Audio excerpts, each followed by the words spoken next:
Hello दोस्तों, welcome to my YouTube channel Vayu Vigyan. तो आज हम बायोलॉजी के कुछ इंपॉर्टेंट क्वेश्चन को डिस्कस करेंगे जो हमारे आने वाले एग्ज़ाम सीटी के लिए या एचएससी में आपके जो भी एग्ज़ाम्स है या फिर बायो से रिलेटेड आपके जो भी एग्ज़ाम्स है सभी के लिए बहुत ज़्यादा इम्पोर्टेंट होने वाले हैं। आज का जो पोर्शन है ना दोस्तों बहुत ज़्यादा इम्पोर्टेंट है और बहुत ज़्यादा इजी क्वेश्चंस है, आपको इजीली समझ में भी आएंगे और अच्छे से याद भी होंगे। तो प्लीज़ दोस्तों वीडियो को एंड तक ज़रूर देखिएगा और आप सभी से रिक्वेस्ट है प्लीज़ एक बार सेशन को ज़रूर शेयर कीजिएगा। तो चलिए हम स्टार्ट करते हैं। तो हमारा फर्स्ट क्वेश्चन है, Which is the largest part of human brain? Which is the largest part of human brain? निम्नलिखित में से कौन मानव मस्तिष्क का सबसे बड़ा भाग है? निम्नलिखित में से कौन सा मानव मस्तिष्क का सबसे बड़ा भाग है? ऑप्शन नंबर ए है हमारा सेरिब्रम, ऑप्शन नंबर बी है हमारा सेरिबेलम। दोस्तों कंफ्यूज मत होना, ये तो सेरिब्रम है और ये सेरिबेलम है, दोनों अलग अलग ऑप्शन है। ऑप्शन नंबर सी है हमारा mid brain, option number D है हमारा हिंड ब्रेन। तो हमारा आंसर होगा ऑप्शन नंबर ए सेरिब्रम। जो सेरिब्रम पार्ट होता है ना वो ह्यूमन ब्रेन का मतलब मानव मस्तिष्क का सबसे बड़ा भाग होता है। तो ऑप्शन नंबर ए हमारा करेक्ट आंसर होगा। तो हमारा आंसर क्या होगा? Option number A.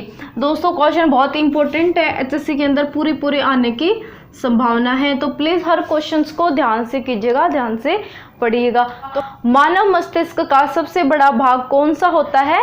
सेरिब्रम। मानव मस्तिष्क का सबसे बड़ा भाग कौन सा होता है? सेरिब्रम। तो हमारा नेक्स्ट क्वेश्चन है, reflex actions are mainly controlled by, reflexes action are mainly controlled by, प्रतिवर्ती क्रियाएं जो होते हैं ना उसको कौन नियंत्रित करता है?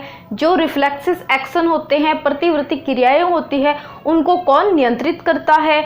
ऑप्शन नंबर ए है हमारा किडनी, ऑप्शन नंबर बी है हमारा हार्ट, ऑप्शन नंबर सी है हमारा spinal cord, option number D है हमारा ब्रेन। तो हमारा आंसर होगा option number C spinal cord. जितनी भी हमारी प्रतिवर्ती क्रियाएं होती है मतलब कि रिफ्लेक्सेस एक्शंस होते हैं उनको कौन कंट्रोल करता है? Spinal cord. प्रतिवर्ती क्रियाओं को कौन नियंत्रित करता है? Spinal cord. प्रतिवर्ती क्रियाओं को कौन कंट्रोल मतलब नियंत्रित करता है? तो वो स्पाइनल कॉर्ड करता है। तो हमारा नेक्स्ट क्वेश्चन है, pick the incorrect regarding olfactory receptor. Olfactory receptor कहाँ होते हैं ये पूछा गया। एक तो और सबसे पहले इनमें से ये पूछा गया कि इनमें से कौन सा है गलत विकल्प चुने। तो हम जो भी क्वेश्चन पूछा गया ना उसको पहले अंडरलाइन कर लेंगे ताकि हमें क्वेश्चन मेमोराइज रहे और हमें आंसर निकालने में इजी रहे, ठीक है।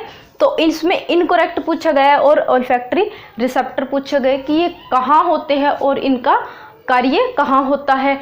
ऑप्शन नंबर ए है हमारा it is present in nose, option number B है हमारा it is made up of a neurons, option number C है हमारा it's sense smell, option number D है हमारा इट सेंस टेस्ट।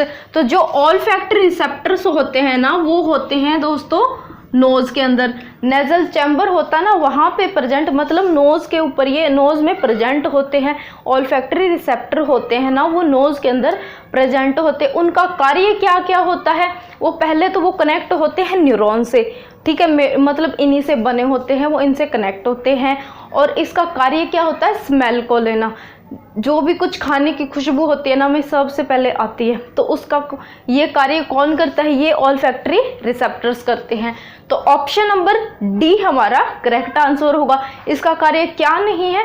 सिर्फ सूंघने का कार्य, मतलब स्मेल को सूंघने का कार्य है, सिर्फ ऑल्फैक्टरी रिसेप्टर का टेस्ट करने का कार्य नहीं है। ये कार्य किसका होता है? ये हमारे जीभ का कार्य होता है, टंग का कार्य होता है। तो ऑप्शन नंबर डी हमारा करेक्ट आंसर होगा। तो जो ऑल्फैक्टरी रिसेप्टर्स होते हैं वो कहाँ पाए जाते हैं?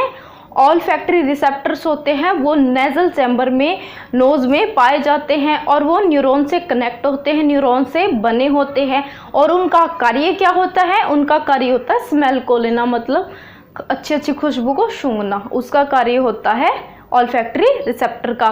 तो हमारे नेक्स्ट क्वेश्चन है, how many taste bud are there in tongue in adult human.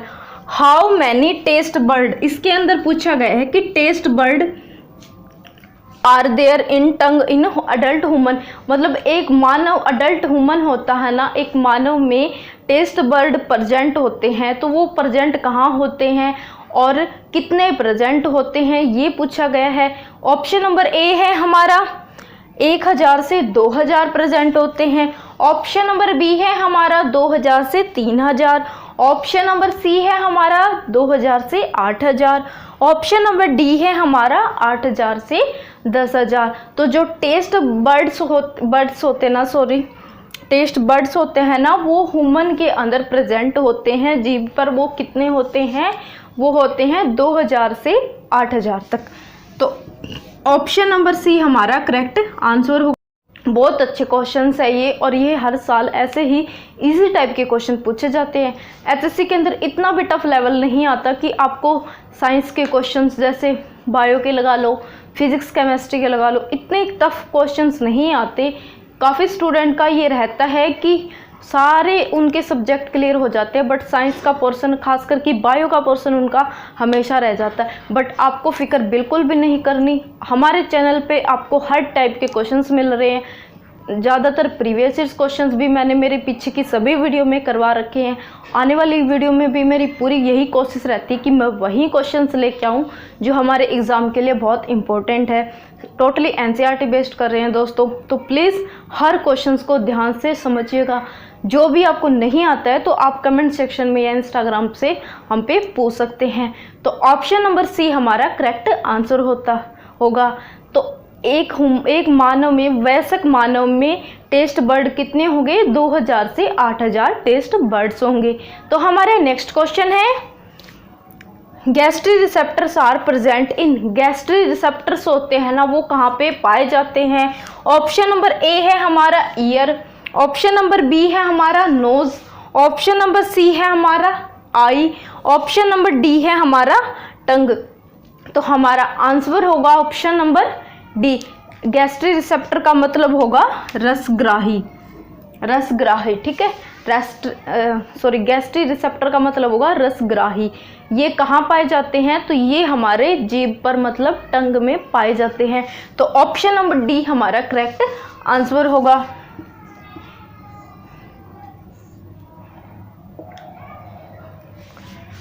तो गैस्ट्री रिसेप्टर्स होते हैं ना, रसग्राही, कहाँ पे पाए जाते हैं, तो हमारी टंग यानी जीभ में पाए जाते हैं। तो हमारा नेक्स्ट क्वेश्चन है, which of the following is not a part of human ear. Which of the following is not a part of human ear. निम्नलिखित में से कौन मानव में कान का भाग नहीं है। निम्नलिखित में से कौन मानव में कान का भाग नहीं है। ऑप्शन नंबर ए है हमारा external ear. Option number B है हमारा middle ear. Option number C है हमारा internal ear. Option number D है हमारा नन ऑफ दीज। तो हमारा आंसर होगा option number D, none of these, इनमें से कोई नहीं। ऑप्शन नंबर डी, मतलब कान के कितने भाग है, कान के कितने भाग होते हैं, 3 भाग होते हैं। कौन कौन से हैं, फर्स्ट है external ear, second middle ear और थर्ड है इंटरनल ईयर। कान के कितने भाग होते हैं, 3 भाग होते हैं। कौन कौन से होते हैं, एक्सटर्नल ईयर, मिडल ईयर और इंटरनल ईयर। कान के 3 भाग होते हैं, एक्सटर्नल ईयर, मिडल ईयर और इंटरनल ईयर। तो हमारा नेक्स्ट क्वेश्चन है, which of the following is not a part of external ear. Which of the following is not a part of external ear. निम्नलिखित में से कौन बाह्य कान का भाग नहीं है, बाहरी कान का भाग नहीं है। ऑप्शन नंबर ए है हमारा पिन्ना। ऑप्शन नंबर बी है हमारा ऑरिकल। ऑप्शन नंबर सी है हमारा ऑडिटरी कैनाल और मीटस। ऑप्शन नंबर डी है हमारा मैलियस। तो हमारा आंसर होगा ऑप्शन नंबर डी, मैलियस। तो जो एक्सटर्नल ईयर का भाग मतलब बाहरी कान का भाग कौन नहीं है, मैलियस नहीं है, क्योंकि ये एक हड्डी का नाम होता है, इसलिए ये सारे कान के भाग है, होती तो ये भी कान के अंदर ही है, बट ये नहीं है। तो हमारा नेक्स्ट क्वेश्चन है, dash separate the external ear and middle ear. जो बाहरी कान और अंदर का कान होता है, मतलब बीच का कान होता है, उनके बीच मतलब कौन उनको अलग करता है, कौन अलग करके रखता है। ऑप्शन नंबर ए है हमारा ear drum, option number B है हमारा पिन्ना, ऑप्शन नंबर सी है हमारा कोक्लिया, ऑप्शन नंबर डी है हमारा यूस्ट्रेकियन कैनाल। तो हमारा आंसर है option number A, ear drum. जो बाहरी कान और मध्य कान को अलग करके रखता है वो कौन होता है, ईयर ड्रम। तो ऑप्शन नंबर ए हमारा करेक्ट आंसर होगा। जो हमारा बाहरी कान है और मिडल ईयर मतलब मध्य का कान है, उसको अलग कौन करके रखता है, ईयर ड्रम। तो हमारा नेक्स्ट क्वेश्चन है, ear drum is also known as, ear drum को क्या कहते हैं, मतलब ईयर ड्रम का मतलब क्या होता है, पर्दा। हम बोलते नहीं है कान का पर्दा, उसी को बोलते हैं ईयर ड्रम। इसका एक और नाम है, तो वो क्या है। ऑप्शन नंबर ए है हमारा पिन्ना, ऑप्शन नंबर बी है हमारा मेनिंजेस, ऑप्शन नंबर सी है हमारा tympanic membrane, option number D है हमारा हैमर। तो हमारा आंसर होगा option number C, tympanic membrane. जो ईयर ड्रम होता है ना, कान का पर्दा होता है, उसका एक और नाम होता है, क्या नाम होता है वो, टेम्पेनिक मेम्ब्रेन। तो ऑप्शन नंबर सी हमारा करेक्ट आंसर होगा। Ear drum is also known as tympanic membrane. कान का पर्दा होता है ना, उसको बोलते हैं ईयर ड्रम, और उसका एक अन्य नाम होता है, उसको क्या बोलते हैं, टेम्पेनिक मेम्ब्रेन। तो हमारा नेक्स्ट क्वेश्चन है, 3 bones are present in middle ear are called, 3 bones are present in middle ear are called। मध्य कान में 3 हड्डियां उपस्थित होती है, और वो कौन कौन सी होती हैं और उनको क्या बोलते हैं।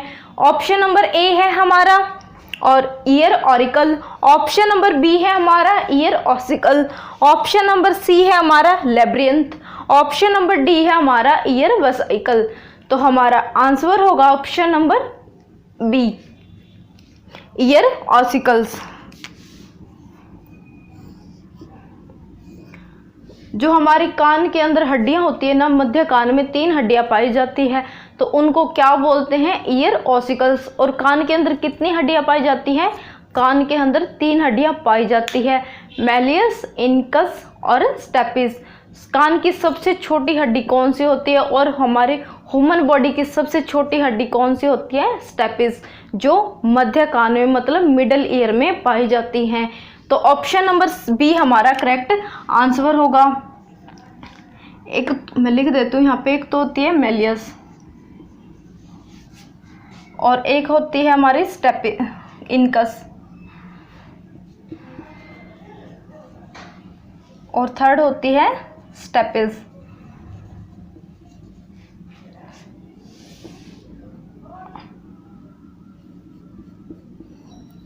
मैलियस, इनकस और स्टेपिस। मध्य कान के अंदर 3 हड्डियां पाई जाती हैं, सभी को क्या बोलते हैं हम, ईयर ऑसिकल्स बोलते हैं। 3 हड्डियां कौन कौन सी होती हैं, मैलियस, इनकस और स्टेपिस। तो ये थे दोस्तों आज के हमारे बायोलॉजी के कुछ इंपॉर्टेंट क्वेश्चंस। अगर आपको किसी भी क्वेश्चन में डाउट आता है तो प्लीज़ इंस्टाग्राम पे हमें मैसेज करें, या फिर कमेंट सेक्शन में भी आप हमें बता सकते हैं। तो दोस्तों आज का हमारा सेशन बहुत इंपॉर्टेंट था, और आज का हमारा सेशन यहीं पे समाप्त होता है। अगर आपको हमारी वीडियो अच्छी लगे तो please like, share, comment and please do subscribe. Thank you for watching.